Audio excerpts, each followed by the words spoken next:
Anda jual rokok, haram. Nanem tembakau, haram. Duitnya haram. Saya nggak belain orang ngerokok, saya nggak ngerokok. Antum melihat kan, aneh nggak ngerokok kan? Tapi guru kita ada ngerokok, pasti mereka ngerti. Kita pelajari, ternyata mereka paham. Sahkah sholat kita apabila imam sholat berjamaah masih merokok?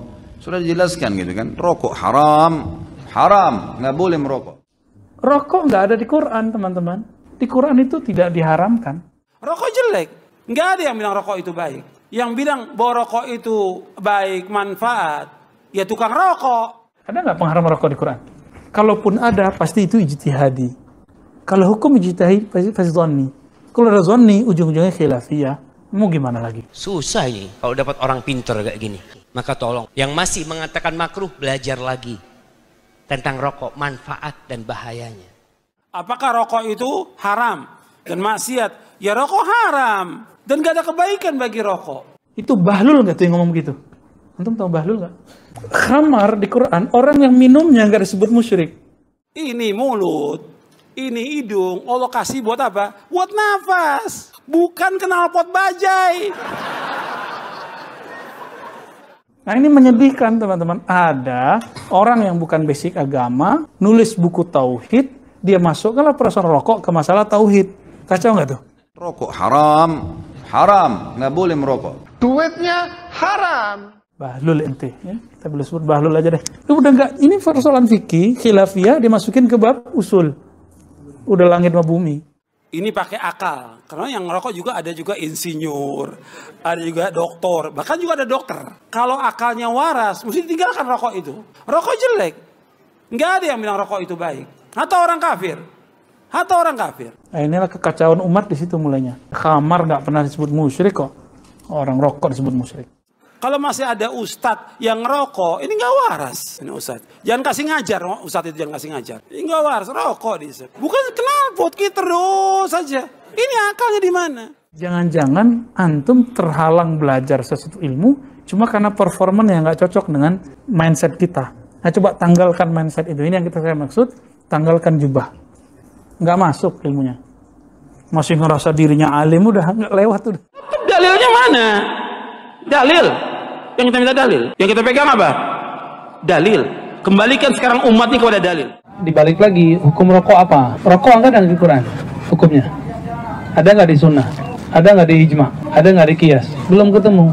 Oleh karena itu, karena dia tidak ada dalam hukum yang disepakati, maka dia masuk ke dalam hukum yang diikhtilafkan. Oleh karena itu, ulama kita selalu ikhtilaf mengenai hukum rokok.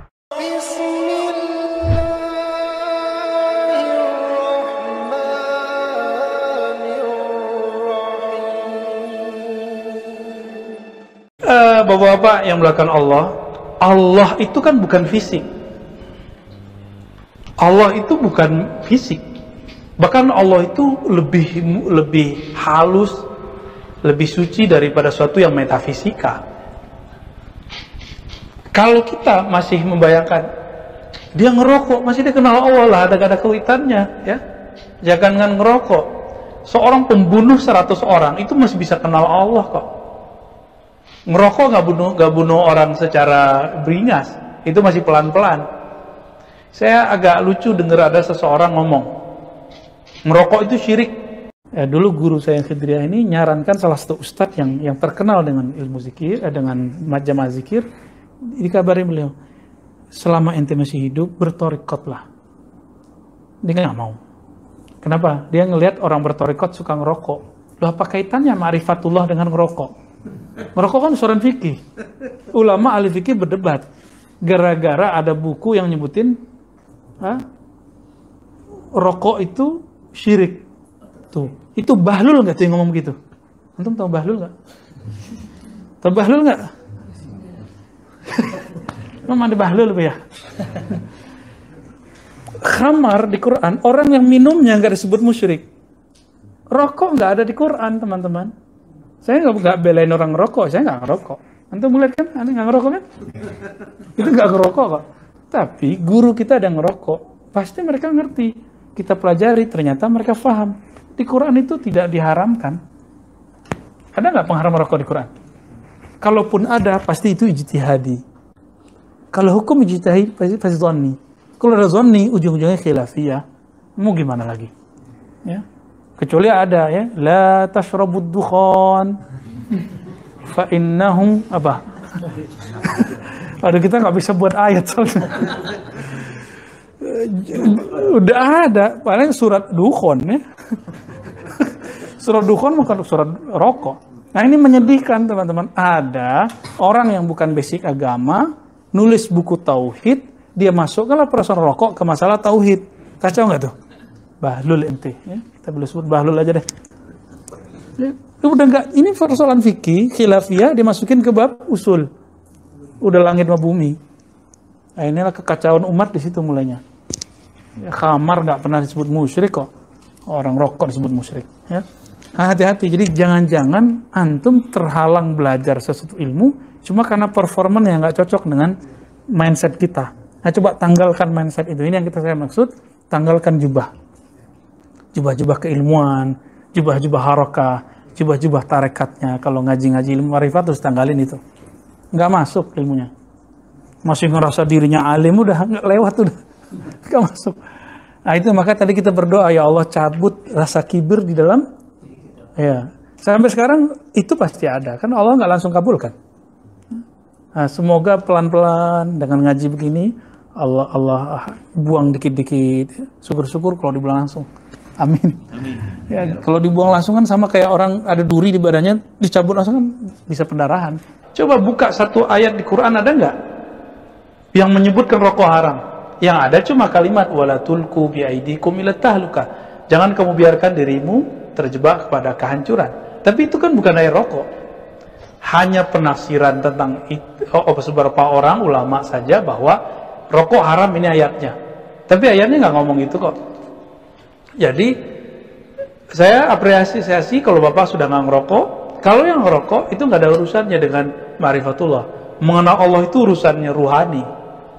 Kolbunya nggak ada urusannya Pak. Kolbu itu cuma mengenal Allah sifatnya, af'al perbuatannya, namanya. Sedangkan ruh itu mengenal zatnya. Sedangkan akal cuma bisa mengenal analog tentangnya. Maka jangan pikirkan Tuhan, tapi yang boleh itu cuma mengenal Tuhan. Memikirkan Allah nggak boleh, mengenal Allah wajib. Nah ini beda ya. Wallahu a'lam. Ya lanjut. Ya, kembali ke ayat tadi. Tadi saya menyebutkan satu ayat. Jika engkau mencintai Allah, ingin bersama Allah, ingin sampai mengenal Allah, fattabi'uni, ikutilah aku. Kita kan nggak sesama nama Nabi, maka kita nggak bisa ngikutin Nabi langsung. Terus siapa yang diikuti? Muridnya Nabi, sahabat. Kita juga nggak sesama dengan sahabat. Terus ikutin siapa dong? Murid dari muridnya sahabat. Terus sampai sekarang. Jadi ada jalur pintas mengenal Allah, jalur pintas bersyariat, jalur pintas bermakrifat. Kita berguru, bermursyid, punya ustadz, punya kiai, yang kiai itu kenal Allah. Jangan gurunya yang nyuruh amalan-amalan yang bikin capek lagi. Saya sudah sering menyebutkan juga di event-event tertentu, Al-Imam Abul Hasan Syazili menyindir banyak murid dan banyak guru. Apa kata beliau? Syekhuka man la yut'ibuka. Gurumu itu bukan yang membuat kamu lelah berwirid ini dan itu. Gurumu jika kau diberi satu zikir, kamu semangat mengamalkannya. Kira-kira begitu. Itu berarti guru kita tuh. Kenapa? Karena kita kenal sama guru. Jadi kalau Allah ini kan menyebut dirinya laisa kamitsli syai', tidak ada yang serupa dengannya. Berarti transenden. Transenden ini lebih tinggi lagi daripada abstrak. Bingung mau jelasinnya, yang bisa cuma dirasakan. Karena tidak bisa dijelaskan, maka butuh ada seorang sosok yang mengenalnya, yang menjelaskan bagaimana cara berinteraksi dengannya. Jadi jalur pintas dari semua yang saya ceritakan tadi adalah Bapak harus punya guru, dan gurunya bukan guru online. Kita guru online begini cuma manas-manasin aja Pak.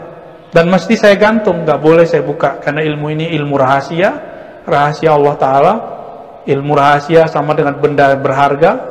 Benda yang berharga nggak mungkin diobrol di tengah jalan, nggak mungkin diobrol di sosmed. Ini pun kita sudah banyak yang kita buka. Ya. Bapak silakan buat lihat kajian-kajian saya, itu sudah banyak yang kita buka.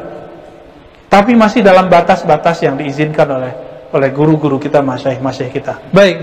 Ini perlu kita luruskan bahwa secara ilmu hadis, man arafa nafsahu faqad arafa rabbahu, siapa yang kenal diri, kenal Allah, itu bukan hadis Nabi secara ilmu hadis ya.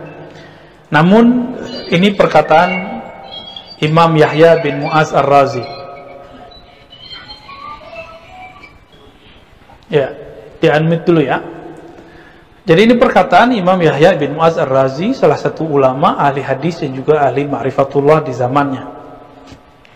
Lalu ada beberapa imam dalam zikirnya atau dalam mimpinya bertemu Nabi dan Nabi mengatakan hal yang sama. Maka ini hanya boleh disebut sebagai hadis mimpi, hadis ru'ya al-manamiyah. Tidak sampai kepada hadis seperti hadis-hadis yang lain ya. Hadis mimpi bukanlah hadis. Dia semacam ibarat atau hikmah-hikmah yang bisa menyederhanakan beberapa hadis yang sulit dipahami. Namun maknanya sahih, maknanya benar. Siapa yang kenal diri, dia akan kenal Allah.